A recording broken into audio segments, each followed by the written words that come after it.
आज हम फिर से इंडिकेटर के बारे में बात करने वाले हैं। पहले मैं एक इंडिकेटर का वीडियो बनाया था जिस पे आप लोगों ने खूब ज़्यादा प्यार दिया। उसमें मेरा 1500 के करीब भी व्यूज आया था। आप लोगों ने बहुत ज़्यादा प्यार दिया, तो आप लोगों का डिमांड था कि ऐसे ही इंडिकेटर का वीडियो मैं और बनाऊं।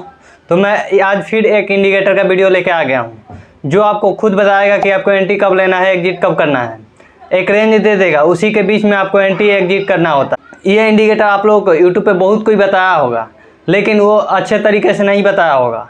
तो मैं सोचा कि मैं भी इस इंडिकेटर के बारे में वीडियो बनाऊं और फुल डिटेल्ड में, यानी पूरा डिटेल्स में, बेसिक टू एडवांस लेवल तक बहुत अच्छे से समझाऊं। तो अगर आप लोग चाहते हो तो वीडियो को पूरा अंत तक ज़रूर देखना। मैं इसको पूरे अच्छे से समझाने की कोशिश करूँगा। तो ये जो इंडिकेटर है वो है RSI, यानी कि रिलेटिव इंडेक्स स्ट्रेंथ। ये दो प्रकार का होता है, एक होता है नॉर्मल, ये जो RSI होता है, और एक होता है डाइवर्जेंस RSI। ये दोनों RSI को हम समझने वाले हैं। ये काम कैसे करता है, इसमें हमको एंट्री कैसे लेना होता है। तो इसका एक रेंज होता है, तो रेंज हम समझेंगे स्क्रीन पे चल के। तो समझने से पहले हम इसका साइकोलॉजी समझ लेते हैं। अब होता क्या है, इसमें एक रेंज होता है जैसे 0 to 100, इसके बाद 30 और 70 का एक रेंज होता है। अब होता क्या है, अब 30 और 70 के बीच में मार्केट अगर घूमता रहे तो नो ट्रेडिंग जोन होता है, यानी कि उसमें ट्रेड नहीं लेना होता है। और इसको क्रॉस कर देता है, 30 और जो 70 का ये जोन होता है इसको क्रॉस कर देता है और W या M पैटर्न बनाता है। उसके बाद फिर शेयर का प्राइस बढ़ने की चांस होती है, गिरने की चांस होती है। उसको हम अच्छे से समझने के लिए हम स्क्रीन पे चलेंगे और समझेंगे और इसको फुल डिटेल्स में समझेंगे। ये जो दोनों होता है, एक होता है नॉर्मल RSI और एक होता है डाइवर्जेंस RSI। इस दोनों RSI को समझेंगे हम। तो समझने के लिए हम चलेंगे स्क्रीन पे। इसके बाद हम समझते हैं कि ये जो RSI होता है इसमें हमको एंट्री कैसे करना होता है, एग्जिट कैसे करना होता है, ये सब चीज़ समझेंगे। तो अगर वीडियो अच्छा लगेगा तो प्लीज़ वीडियो को लाइक और चैनल को सब्सक्राइब जरूर कर देना। और हाँ, अगर आप मतलब ट्रेडिंग करना चाहते हो तो आपके पास एक डीमेट अकाउंट होना ज़रूरी है। अगर नहीं है तो आप अपने हिसाब से, मैं डिस्क्रिप्शन में 2 डीमेट अकाउंट का लिंक डाल दूँगा, जिसमें से एक है एंजल वन और एक है ग्रो ऐप। दोनों में से आप किसी में भी आप अपना फ्री में डीमेट अकाउंट ओपन करवा सकते हो। तो चलिए स्क्रीन पे समझते हैं कि ये काम कैसे करता है, इसमें हमको एंट्री कैसे करना है, एग्जिट कैसे करना है। जो ये नॉर्मल RSI और डाइवर्जेंस RSI है, ये काम कैसे करता है, इसमें हमको ट्रेड कैसे करना है, ये सब चीज़ समझेंगे। तो चलते हैं स्क्रीन पे और समझ। तो हम आगे मोबाइल स्क्रीन पे। अभी ये जो RSI का जोन होता है, ये 2 जोन होता है। एक होता है 0 और 100 का, और एक होता है 30 और 70 का। ये हो गया 100 का जोन, ये 70 का जोन, ये 30 का जोन, ये 0 का जोन। अब होता क्या है, अगर मार्केट इसके बीच में मतलब मूव कर रहा है इसके बीच में, तब तो ये नो ट्रेडिंग जोन है। यहाँ पे आपको ट्रेड नहीं लेना है। ट्रेड कैसे लेना है आपको, अब जैसे इसमें थोड़ा सा इसको क्लीन कर दूँ, 30 0। अब जैसे यहाँ से ये मार्केट इसके बीच मूव कर रहा है, इसके बाद इसके नीचे आ जाता है। हो सकता है थोड़ा सा यहाँ पे ये सपोर्ट ले, इसके बाद थोड़ा सा W पैटर्न की तरह बने और फिर इसके ऊपर जाके यहाँ पे ये ब्रेक करने लगेगा। तो आपको ये समझ जाना है कि हाँ, यहाँ से अब शेयर की प्राइस बढ़ने वाला है। W पैटर्न बनता है तो समझ जाओ कि हाँ, यहाँ से अब शेयर की प्राइस बढ़ने वाला है। तो यहाँ पे आप एंट्री ले सकते हो। इसको हम अभी चार्ट पे चल के लाइव भी देखेंगे, चेक करेंगे कि सही में ये काम करता है नहीं करता है। तो यहाँ पे आप ट्रेड ले लो।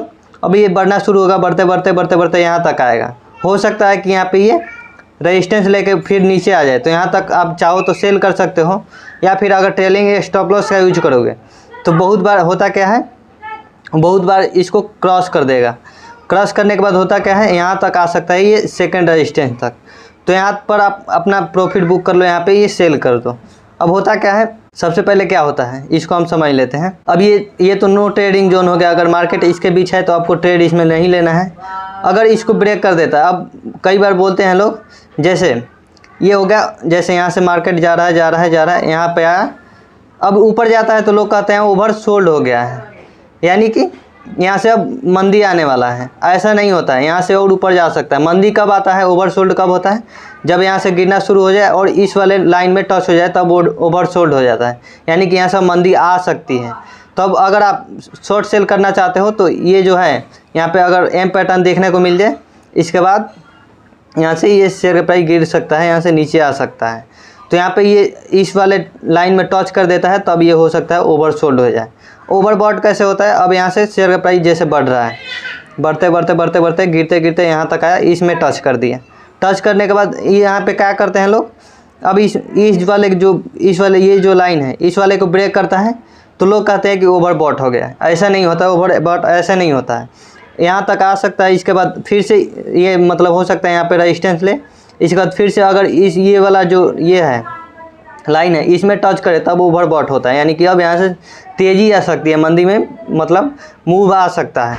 तो यहाँ पे अगर ये ब्रेक कर देता है इसको, यहाँ पे ये डब्ल्यू पैटर्न बन जाता है, इसके बाद शेयर का प्राइस बढ़ना शुरू होता है तो यहाँ पे आप एंट्री ले सकते हो और अच्छा खासा प्रॉफिट बुक कर सकते हो। तो ये हम चलेंगे अभी चार्ट पे और देखेंगे। सबसे पहले एक हम डाइवर्जेंस जो होता है इसमें वो समझ लेते हैं। अब डाइवर्जेंस में क्या होता है, उसको हम समझ लेते हैं। अब मान लेते हैं ये RSI का ये है, इसमें मार्केट ऐसा ये कर रहा है। एक होता है ये चार्ट होता है, इसमें ये चार्ट है। अब होता क्या है चार्ट में आपको दिखाएगा कि शेयर का प्राइस बढ़ रहा है ऐसे बढ़ रहा है, लेकिन जो RSI होता है उसमें दिखाएगा कि शेयर का प्राइस यहाँ से गिर रहा है, यहाँ से शेयर का प्राइस गिर रहा है। तो इसका मतलब क्या हुआ, यहाँ पे आपको चार्ट को नहीं देखना है, यहाँ पे आपको देखना क्या है, यहाँ पे देखना है RSI को, क्योंकि ये RSI डाइवर्जेंस है। तो ये जब RSI गिरता है तो यहाँ से फिर शेयर का प्राइस गिरने का बहुत ज़्यादा चांस होता है और गिरता भी है, ये होता है। अब ये तो हो गया, ये हो गया अब बियर साइड का, यहाँ से शेयर का प्राइस बढ़ेगा और RSI अगर गिरेगा तो यहाँ से शेयर की प्राइस गिर जाएगी। अब होता क्या है, एक होता है जैसे ये तो हो गया, ये हो गया बियरिश। अब बुलिश में कैसे होता है, बुलिश में आपको दिखाई देगा कि शेयर का प्राइस गिर रहा है, लेकिन RSI में शेयर का प्राइस बढ़ रहा होगा। यहाँ पे RSI में शेयर का प्राइस बढ़ रहा होगा तो यहाँ से ये चांस होता है कि यहाँ से शेयर की प्राइस बढ़ेगी, क्योंकि RSI अगर बढ़ रहा है तो शेयर की प्राइस बढ़ने की बहुत ज़्यादा चांस होती है, तो यहाँ से शेयर की प्राइस बढ़ सकती है। तो ये दो होता है। अब इसको पहचानने का एक तरीका बता देता हूँ। अगर बियर होगा तो इसका मुंह बंद की तरफ होगा, और अगर बुलिश होगा तो इसका मुंह इधर की तरफ होगा, इधर से बंद होगा, इसका मुंह इधर से बंद होगा। इसको पहचानने का यही तरीका है। अब इसको हम चार्ट पे चल के समझ लेते हैं जो RSI होता है ये कैसे काम करता है। तो यहाँ पे हम निफ्टी 50 का चार्ट ओपन कर लिए। ओपन करने के बाद ये जो RSI इंडिकेटर होता है इसको हमको लगाना है। तो यहाँ पे FX का जो ये इंडिकेटर का साइन दिखाई दे रहा है, इस पर हमको क्लिक करना है और यहाँ पे लिखना है RSI। तो यहाँ पे हम सर्च कर लेते हैं RSI। यहाँ पे आपको दिखाई दे देगा रिलेटिव स्ट्रेंथ इंडेक्स, इस पर हमको क्लिक कर देना है। क्लिक हो गया। अब इसका थोड़ा सा सेटिंग चेंज कर लेना है। ये जो 14 दिखाई दे रहा है इसको हमको 8 कर लेना है। स्मूथिंग लेंथ और लेंथ 8 कर लेना है, ओके कर देना है। ओके करने के बाद अब इसको हम RSI को समझ लेते हैं। तो ये हो गया RSI।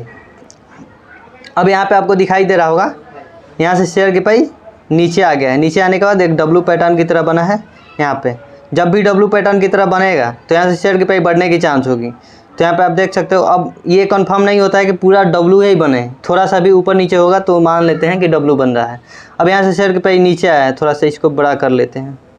तो यहाँ पे आपको दिखाई दे रहा होगा यहाँ से शेयर का प्राइस नीचे आया है। नीचे आने के बाद ये जो 70 का लाइन है इसको हम क्रॉस कर दिया है। क्रॉस करने के बाद फिर ऊपर बढ़ना शुरू हुआ है। तो यहाँ पे आपको दिखाई दे रहा है ऊपर बढ़ना शुरू हुआ है। तो ये बढ़ के अगर ये 70 के लाइन को क्रॉस करने लगता है तो यहाँ पे आप एंट्री ले लो। एंट्री लेने के बाद आप देख सकते हो मार्केट काफ़ी अच्छा खासा ऊपर गया है, तो यहाँ पे आपका अच्छा खासा प्रॉफिट हो जाता है। अब हो सकता है कि मैं पहले ही बोला था कि हो सकता है कि ये जो 30 का लाइन है इसके ऊपर जाए, इसके बाद फिर यहाँ से ये रिवर्स भी हो सकता है, क्योंकि ये अगर यहाँ सब रेजिस्टेंस लगा तो रिवर्स भी हो सकता है। अगर ये ब्रेक करेगा तो ऊपर जा सकता है। तो यहाँ पे आप ये ब्रेक करके मतलब 70 के लाइन तक नहीं गया है।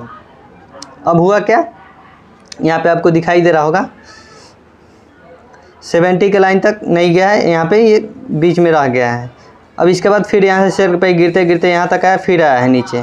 फिर यहाँ पे एक W पैटर्न की तरह बना होगा, यहाँ पे दिखाई दे रहा होगा W पैटर्न की तरह बना है। इसके फिर शेयर का प्राइस थोड़ा सा बढ़ते बहुत ऊपर तक चला गया है। तो यहाँ पे आप एंट्री लेते तो थोड़ा मतलब कुछ तो प्रॉफिट हो ही जाता। अब थोड़ा सा और इधर कर लेते हैं और समझने के लिए थोड़ा सा और इधर कर लेते हैं। यहाँ पे आपको दिखाई दे रहा होगा यहाँ पर भी ये RSI के नीचे आ गया है। नीचे आने के बाद फिर बढ़ना शुरू हुआ है, तो यहाँ पे आप एंट्री ले लेते हैं।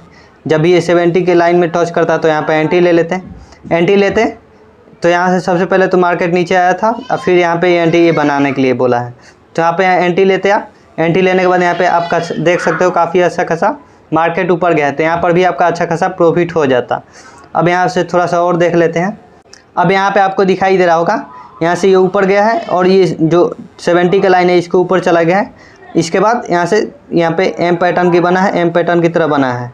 इसके बाद फिर ये जो 70 का लाइन यहाँ पे क्रॉस किया, तो यहाँ पे मान लो आप ओवर सोल्ड हो गया है। सोल्ड होने के बाद यहाँ पे एक शॉर्ट सेल कर देते आप। शॉर्ट सेल करने के बाद यहाँ से मार्केट अच्छा खासा नीचे आया है, तो यहाँ पे अच्छा खासा आपका प्रॉफिट हो जाता। तो उम्मीद करता हूँ कि आप समझ गए हो अच्छे से। अगर समझ में आ गया है तो प्लीज़ वीडियो को लाइक और चैनल को सब्सक्राइब कर देना। और हाँ, अगर आप फेसबुक पे देख रहे हो तो फेसबुक पे भी फॉलो ज़रूर कर लेना। चलिए फिर मिलेंगे अगले वीडियो में, जब तक के लिए bye bye, tata, take care.